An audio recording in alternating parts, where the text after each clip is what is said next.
नमस्कार, मैं हूं प्रवीण दुबे। तो आज सुबह को नए प्रशासनिक मुखिया मिल ही गए। अनुराग जैन प्रदेश के 35वें मुख्य सचिव होंगे। मौजूदा मुख्य सचिव वीरा राणा का सर्विस एक्सटेंशन 30 सितंबर यानी आज खत्म हुआ और आज जैन को मुख्य सचिव बनाने के आदेश जारी हो गए। इस पद के लिए दोपहर की शुरुआत तक डॉक्टर राजेश राजौरा का नाम सियासी गलियारों में लगभग तय हो चुका था और ऐसे तय हो चुका था कि बधाइयों का सिलसिला भी शुरू हो चुका था। अचानक अनुराग जैन के नाम की आधिकारिक घोषणा भी हो गई। अनुराग जैन भारतीय प्रशासनिक सेवा में 1989 में शामिल हुए थे। उन्होंने भारतीय प्रौद्योगिकी संस्थान खड़गपुर से बीटेक ऑनर्स किया।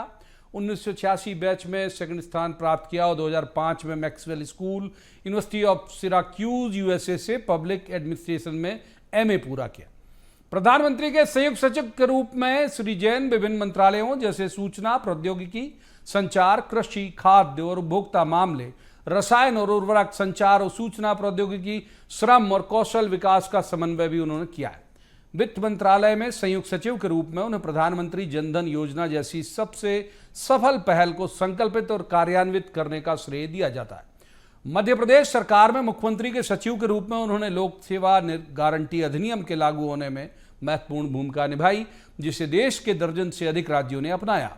मध्य प्रदेश सरकार में सूचना प्रौद्योगिकी के सचिव के रूप में उन्होंने राज्यों की ई रेडीनेस रिपोर्ट में शीर्ष स्थानों पर पहुंचाने में एमपी की मदद की। तो आज बात करेंगे इसी मसले की कि क्या ये सब अचानक हुआ।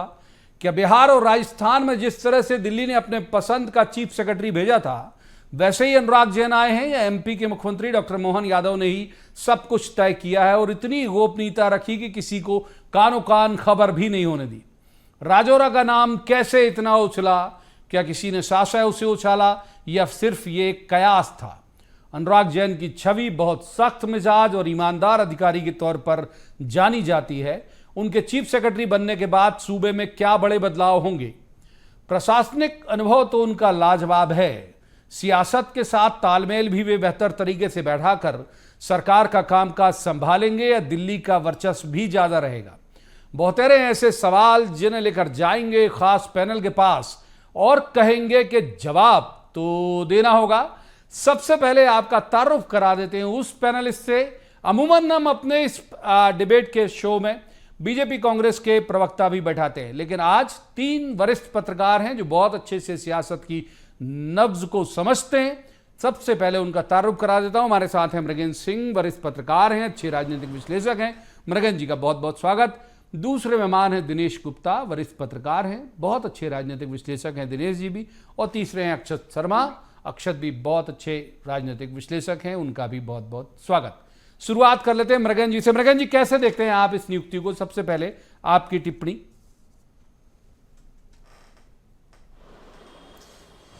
देखिए, जो ये नियुक्ति हुई है तो मुझे लगता है दिल्ली और मुख्यमंत्री मोहन यादव दोनों की पसंद है। अब कई बार देखे होंगे बीच में जो अनुराग जैन ने आकर इनसे मुलाकात भी की, दिल्ली में मुलाकातें भी हुई है जनवरी में। और वरिष्ठता के नाते मुझे 1989 बैच के मध्य प्रदेश के इस समय सबसे वरिष्ठ आईएएस अधिकारी हैं, इस कारण से इनकी नियुक्ति की गई है। ये बात सही है कि एक कयास लगाए जा रहे थे कि अंतिम समय तक, मैं आपको बता दूं कि आज सुबह 12:30-1 बजे तक ऐसा लग रहा था कि डॉक्टर राजेश राजौरा ही मध्य प्रदेश के मुख्य सचिव बनेंगे। 1 बजे के बाद सामान्य प्रशासन विभाग ने एक पत्र केंद्र सरकार को भेजा जिसमें कहा कि मध्य प्रदेश कैडर के 1989 बैच के आईएएस अधिकारी अनुराग जैन की सेवाएं मध्य प्रदेश सरकार को वापस की जाएं। उसके बाद इनकी वापसी की पटकथा लिखी गई और तब ये तय हुआ कि अनुराग जैन प्रदेश के नए मुख्य सचिव होंगे और संभवतः वे कल सुबह आएंगे और प्रदेश के प्रशासन की कमान संभाल लेंगे। अच्छा, ये एक बार दिनेश जी से ही पहले समझ लेते हैं। दिनेश जी, आपके लिए कितना प्रत्याशित या अप्रत्याशित था ये निर्णय? ये बिल्कुल अप्रत्याशित निर्णय है, क्योंकि देखिए प्रवीण जी, कोई भी अधिकारी जब भारत सरकार में होता है तो उसको जो है उसकी एक प्रक्रिया होती है कि आप कब नाम भेजेंगे, उसकी कंसेंट कब लेंगे। ऐसा नहीं होता कि आज आपके यहाँ वैकेंसी हो रही और आज अचानक आप एक चिट्ठी भेजें। ये परिस्थितियां अप्रत्याशित परिस्थितियां थी। जो प्लान किया था, आप मुख्यमंत्री मोहन यादव ने प्लान किया हो, उनके जो भी स्ट्रेटजिस्ट थे उन्होंने प्लान किया हो, ये जो प्लान है वो उनका कहीं ना कहीं दिल्ली की मंशा के कारण गड़बड़ा गया। अन्यथा आप देखिए कि यदि मुख्यमंत्री की मंशा होती तो ये तो 8 दिन पहले भी चिट्ठी चली जाती कि आप हमारी सेवाएं वापस कर दीजिए। अभी भी आप जिस वक्त हम बात कर रहे हैं, भारत सरकार ने सेवाएं वापस नहीं की हैं। आज की तारीख में 30 सितंबर को जब मुख्य सचिव रिटायर हो गए हैं, कल 1 अक्टूबर की सुबह क्या होगा, यदि देर रात तक आदेश जारी नहीं हुआ तो ये एक असमंजस तो है ना, जो प्रशासन में देखते हैं कि आप फिर से प्रभार देंगे क्या आप इंतजार करेंगे, क्योंकि वहां पीएमओ से फाइल होती है, बहुत सारी प्रक्रिया लगती है, समय लगता है। ऐसा नहीं होता एक चिट्ठी दी और आपने तत्काल आ गया होता तो अभी तक आ जाता। रात 8 बज रहे हैं, तो निश्चित तौर पर यह अप्रत्याशित निर्णय है। जो रणनीति थी कि यदि हम इसको सितंबर में अपॉइंट करेंगे नया मुख्य सचिव, 6 महीने के एक्सटेंशन के बाद तो अनुराग जैन के पास 1 साल का कम समय बचेगा, तो हमारे पास बहाना है कि हमें सीनियरिटी पे नहीं जाना है, हमें टाइम पर जाना है, किसके पास मैक्सिमम टाइम है। तो आप देखिए 11 महीने का टाइम है, इसके बावजूद भारत सरकार से उन्हें आप वापस बुला रहे हैं। तो ये जो है कोई राजी का निर्णय नहीं है, ये मजबूरी का निर्णय हम इसे कह सकते हैं। एक बार अक्षय जी को इन करते हैं। अक्षय जी, पहली टिप्पणी आपकी भी, पहले टिप्पणी लेते हैं, फिर उसके बाद और विमर्श करेंगे। अक्षय जी। इसमें जिस तरह से मुख्यमंत्री मोहन यादव जी का चयन हुआ था, एकदम सरप्राइज एलिमेंट था। सब लोग, किसी ने अपेक्षा नहीं की थी और एकदम से हुआ। हालांकि अनुराग जी के विषय में ऐसा नहीं कह सकते, लेकिन जिस तरह से राजेश राजौरा जी का नाम सुबह से चल रहा था, उससे एकदम अप्रत्याशित ही रहा। जैसा मृगेन जी ने बताया कि 12:30 बजे वहां से चिट्ठी आई थी, उनकी सेवा मध्य प्रदेश को वापस दी जाती है। एकदम से पूरी फिजा एकदम से बदली और अनुराग जी के पक्ष में, हालांकि अभी आदेश आने को ही होगा, सब लोग यही अपेक्षा कर रहे हैं कि अब आता ही होगा, लेकिन जिस तरह से ये मुख्यमंत्री जी का निर्णय हुआ था, उसी तरह से मुझे लगता है कि अनुराग जी का भी मध्य प्रदेश के मुख्य सचिव के रूप में आना लोगों के लिए एक बहुत बड़ा, जिस तरह की 2 दिन से हवा चल रही थी, उसमें यह अप्रत्याशित ही रहेगा। जहां तक उनके अनुभव का सवाल है, निश्चित रूप से प्रधानमंत्री कार्यालय में रहने के कारण से वो प्रधानमंत्री मोदी जी के तो बहुत चहेते अधिकारियों में से रहे ही हैं और मध्य प्रदेश को वो भली भांति जानते हैं। भोपाल के कलेक्टर रहे हैं और लंबे समय तक यहाँ पर उन्होंने वित्त विभाग भी संभाला है, तो मध्य प्रदेश की रग रग से वो वाकिफ है और दिल्ली की भी बहुत नजदीकी है सारी। तो दोनों के बीच में जो एक सामंजस्य चाहिए था वो भी होगा और प्रधानमंत्री कार्यालय का सीधा जो एक क्या कहना चाहिए उसको, एक मॉनिटरिंग जो है वो अब मध्य प्रदेश में रहेगी। इस रूप में हम इसको देख सकते हैं। एक बार मृगेन जी को इन करते हैं। मृगेन जी, दिनेश जी जो कह रहे हैं ये बात सही है कि कई बार हमने भी देखा कि OSD बना दिया जाता है समय से पहले ही, और ये जो सारे जो हम कहें कि जो भी लक्षण थे वो डॉक्टर राजेश राजौरा की तरफ जा रहे थे कि भाई उन्हें CM सेक्रेटरीट में भी ले आए, उनसे जो जिनको वो सुपरसीड कर रहे थे उन्हें वहाँ से बाहर भी किया, बाकी कुछ एक लोगों को, तो फिर ये सब लग रहा था कि शायद वो हो जाएगा। अभी इस पूरे निर्णय में आपको क्या लगता है कि दिल्ली ने एक तरह से डिसीजन लिया पूरा? देखिए, निर्णय निश्चित रूप से अप्रत्याशित है। निर्णय तो जिस तरह से हुआ है मुझे लगता है दिल्ली का ही निर्णय होगा, और लेकिन मुख्यमंत्री को जरूर विश्वास में लिया गया होगा क्योंकि मुख्य सचिव की नियुक्ति का मामला है किसी राज्य में। और लेकिन आप देखिए पिछले कुछ समय से जिस तरह वहाँ आपके चाहे अपन बिहार की बात करें या राजस्थान में भी, बिहार और राजस्थान की बात करें, राजस्थान की स्थिति आप देख रहे हैं वहाँ, हाँ राजस्थान में किया, और मुझे लगता है शायद उड़ीसा में भी ऐसा ही किया है। और दिल्ली में उत्तर प्रदेश के देखिए मुख्य सचिव को रिटायरमेंट से 2 दिन पहले उनको मुख्य सचिव उत्तर प्रदेश बनाकर 2 साल की सेवावृत्ति के साथ भेज दिया गया। तो ये सब चीज़ें मुझे लगता है दिल्ली के हस्तक्षेप के, मुख्यमंत्री इस चर्चा के बाद ही हुई है। लेकिन जिस तरह से परिस्थितियां बनी, दिनेश जी सही बता रहे हैं कि स्थितियां वैसे ही बनी थी। एक बार दिनेश जी को इन करते हैं। दिनेश जी, अगर मैं गलत नहीं हूं आप और उसे दुरुस्त करिएगा, अगस्त में शायद इनका रिटायरमेंट है अनुराग जैन साहब का, तो बहुत ज़्यादा वक्त के 10 या 11 महीने ही उनके पास हैं, तो उनकी नई भूमिका में कितनी चुनौतियां, कितनी सकारात्मकता, किस तरह का माहौल MP में आप देखते हैं? देखिए, जो प्रवीण जी सबसे महत्वपूर्ण चीज जो है, आप राजौरा जी हो या अनुराग जैन हो, कोई भी सचिव, एक जो है मुख्य सचिव स्थायी होगा आपके पास, ये तो बहुत महत्वपूर्ण चीज है ना। 1 साल इकबाल सिंह बैंस का एक्सटेंशन पीरियड रहा, फिर आपने एक टेम्परेरी चीफ सेक्रेटरी आया कि 3 महीने जिसका रिटायरमेंट था, फिर आपने उसको 6 महीने का एक्सटेंशन दे दिया। तो जो एडवोकेजम है प्रदेश में, जिस तरह से प्रशासन में अपर लेवल पर चल रहा था, उसका असर हम नीचे तक देख रहे थे। कोई सरकार की लाइन आपको दिखी नहीं रही थी ना, कि एक लाइन और लेंथ कोई बनी हो, कोई आपको तारतम्य नहीं दिख रहा था। लोगों के दिमाग में था कि नया मुख्य सचिव आएगा, फिर कुछ होगा। तो आज कम से कम 11 महीने भी हैं, और अनुराग जैन जैसे शख्स के लिए 11 महीने भी काफी है, उनके लिए ये कम समय नहीं है, क्योंकि वो एक जो है संभावना वाले मुख्य सचिव हैं, और उनको लेकर कोई अभी से नहीं है, ये लगातार बातचीत चल रही थी कि अनुराग जैन डिजर्व करते हैं उस पोस्ट के लिए। उनको जानबूझकर उस चीज से इग्नोर किया जा रहा है। तो वो जब आएंगे तो देखिए जो है एक बहुत सारे नए आइडियाज के साथ आएंगे, उनका एक्सपीरियंस डिफरेंट तरीका का है। कोई ये क्लेम नहीं कर सकता कि अपर लेवल पर मैं ये चीजें मैनेज कर लूंगा। ये जो जिस तरह का माहौल प्रदेश में हमें दिखाई देता है, तो लोगों को कम से कम प्रोटेक्शन नहीं मिलेगा गलत काम करने वालों का। लेकिन यदि जो सही होंगे, वो उन्हें अनुराग जैन का प्रोटेक्शन आपको हर हाल में दिखाई देगा। तो ये जो बदलाव होगा, बड़ा बदलाव होगा। हाँ, एक बार अक्षत जी को इन करते हैं। अक्षत जी, ये जो बात कही जा रही है कि भाई कम भले ही वक्त होगा, उतना ज़्यादा नहीं होगा, लेकिन फिर भी दिनेश जी कह रहे हैं कि वो हमको एक पुख्ता चीफ सेक्रेटरी मिल रहे हैं। निश्चित रूप से उनका जो जितने भी समय का कार्यकाल रहेगा, उसमें वो अपनी छाप छोड़ने में कामयाब होंगे, क्योंकि हम पूर्व में इस तरह का उनका कार्यकाल देख चुके हैं, यहाँ पर भी और दिल्ली में भी। जिस तरह से उन्होंने मंत्रालयों में काम किया, और जो प्रमुख अधिकारी थे या प्रमुख नेता थे, उन्होंने उनको वहां पर स्थापित भी किया, और उनको पूरी तरह से खुलकर काम करने का मौका भी दिया। जैसे वो अभी ट्रांसपोर्ट मिनिस्ट्री में सेक्रेटरी थे, तो ट्रांसपोर्ट मंत्रालय जो है वो एनडीए सरकार के लिए बड़ा महत्वपूर्ण मंत्रालय है। पूरे देश भर में जिस तरह से सड़कों का जाल फैल रहा है, और जिस तरह से उसका फैलाव हो रहा है, वो एक बहुत बड़ा मंत्रालय था, और इसकी अहम जिम्मेदारी अनुराग जी को दी गई थी, और उन्होंने उसको बखूबी करके भी दिखाया है। उनके साथ में मंत्री के रूप में नितिन गडकरी जी थे, जिन्होंने की उसको और आगे बढ़ाने का प्रयास किया। लेकिन उन्होंने अपनी छाप जो है एक सचिव के रूप में जो है वो निश्चित रूप में छोड़ी है, और उसका हम आने वाले समय में, भले ही कम समय का कार्यकाल रहे, लेकिन मध्य प्रदेश को उसका फायदा होगा, इसमें कोई दो राय नहीं है। एक बार मृगेंद्र जी को इन करते हैं। मृगेंद्र जी, जब इकबाल सिंह बैस साहब की बात चल रही थी, तब भी इनका नाम आया, और ये कहा गया कि इन्होंने ही शायद उस वक्त अनिच्छा दिखाई थी कि यहाँ नहीं आना है।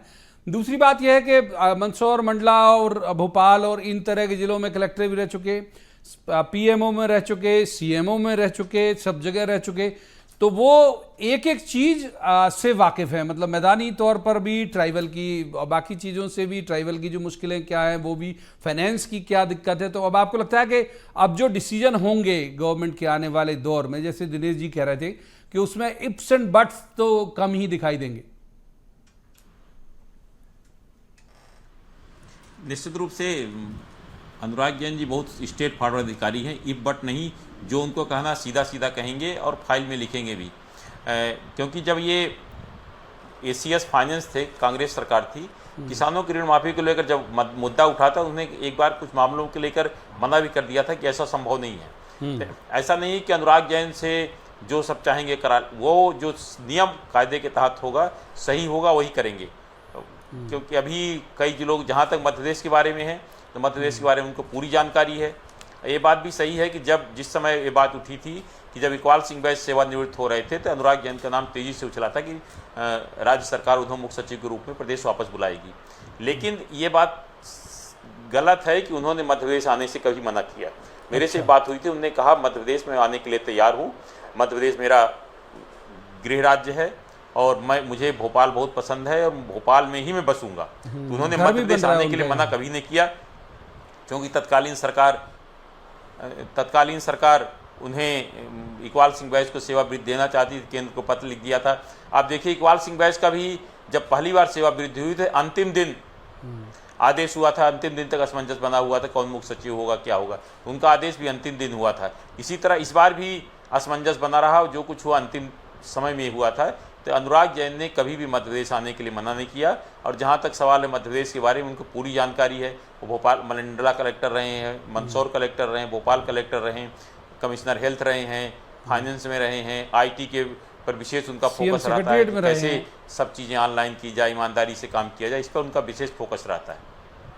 अब मुख्यमंत्री के सचिव भी रहे हैं लंबे समय तक। बिल्कुल। एक बार दिनेश जी को इन करते हैं। दिनेश जी, क्या बदलाव आप संभावित देखते हैं एमपी में, खासतौर पर ब्यूरोक्रेसी में? एक ये चाहे शिवराज जी की गवर्नमेंट के वक्त भी ये आरोप बहुत लगते थे कि भाई जो सरकार है वो ब्यूरोक्रेसी चला रही है, और ये सब तमाम तरह के विपक्ष कई सारे आरोप लगाता था।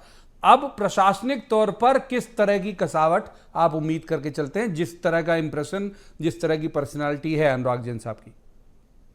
नहीं, तो उस हिसाब से तो प्रवीण जी बहुत सारे चैलेंज हैं, क्योंकि आप एक शिवराज सिंह चौहान का पूरा कार्यकाल देखेंगे, इतना लंबा रहा है, तो ब्यूरोक्रेसी उनके साथ एक काम करने की, उनकी इच्छा समझने की आदि हो गई थी। कई चीजें तो आप ऐसी थी जो लोगों को लगता था कि ये गलत हो रहा है, तो भी हो जाती थी प्रशासन। तो ये जो है उम्मीद तो कर ही सकते हैं कि आप जो फ्री बीज की बात होती है, पूरे देश में अब ये बात होने लगी है कि फ्री बीज पर क्या है। जब आप फाइनेंस में रहे अनुराग जैन साहब, तो उनको पता है कि फाइनेंशियल कंडीशन कितना है, और इस चैलेंज को वो कैसे निपटेंगे, या वही ढर्रा रखना है।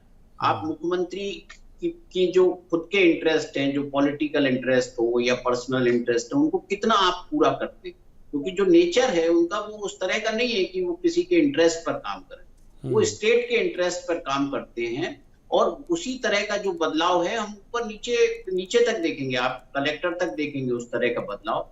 वो ऐसा नहीं होगा कि भोपाल से एक कोई फोन गया और कलेक्टर अपनी मर्जी से कुछ करने लगा, लॉ एंड ऑर्डर पर उसका कोई ध्यान नहीं है, उसका जो रेगुलर काम है उस पर उसका ध्यान नहीं है, वो केवल पॉलिटिकल मैनेजमेंट में लगा हुआ है। तो ज्यादातर तो परिवर्तन जो भी आएगा, क्योंकि इलेक्शन ईयर तो है नहीं, बहुत सारा समय उनके पास है कि वो एक सिस्टम को फिर पुराने ढर्रे पर ला सकें। जो जनोन्मुखी प्रशासन की बात होती है ना, प्रशासन वापस जनता की तरफ लौटे, ये एक चेंज हम उम्मीद कर सकते हैं। अक्षर जी, आपकी क्या अनुमान है इनको लेके? किस तरह का प्रशासनिक बदलाव या किस तरह की कसावट आप अपने नजरिए से देखते हैं इनके आने के बाद? जैसा अभी दिनेश जी ने कहा कि प्रशासनिक कसावट के साथ साथ जो प्रदेश के हित में है वो उसको वो सर्वोपरि रखेंगे। और मुझे लगता है कि जो सरकार है उसका भी यही मंतव्य है कि जो प्रदेश के हित में है वही काम किया जाए। तो उनको भी जो ऐसे काम बताए जाएंगे, मुझे लगता है जो सरकार उनको जो काम बताएगी जो प्रदेश के हित में है, उसी तरह के काम उनको बताए भी जाएंगे, और वो उसमें उसकी थोड़ी सी फाइन ट्यूनिंग करके सरकार के सामने उसको किस रूप में उसको मूर्त रूप दिया जाता है, किसी भी योजना को या किसी भी आदेश को, मुख्यमंत्री के आदेश को मूर्त रूप दिया जा सकता है, उसको उस रूप में सरकार के सामने रखेंगे और उसको लागू कराने का प्रयास भी करेंगे। उनका जो अनुभव है, जैसा कि अभी बताया कि दिल्ली में वो आयात निर्यात बैंक के कार्यवाहक अध्यक्ष भी रहे हैं, और वहां पर वो उन्होंने दूसरे और भी अन्य विभागों में, वित्त विभागों में वहां पर जुड़े रहे हैं। तो उनका वो जो वित्त विभाग के साथ में अनुभव है, उनका जो ग्राउंड रियलिटीज के साथ में सतत संपर्क है, वो मध्य प्रदेश के लिए बहुत फायदेमंद साबित होगा। इस पूरी उनके आने से मध्य प्रदेश को निश्चित रूप से लाभ होगा, मुझे ऐसा लगता है। मृगन जी, एक जो बात अक्सर कही जाती है कई बार, अगर मान लीजिए सरकार चाहे एक ही दल की दोनों जगह हो या अलग अलग दल की भी हो, कि राज्य और केंद्र सरकार के बीच समन्वय में कई बार पसीने आ जाते हैं अधिकारियों को।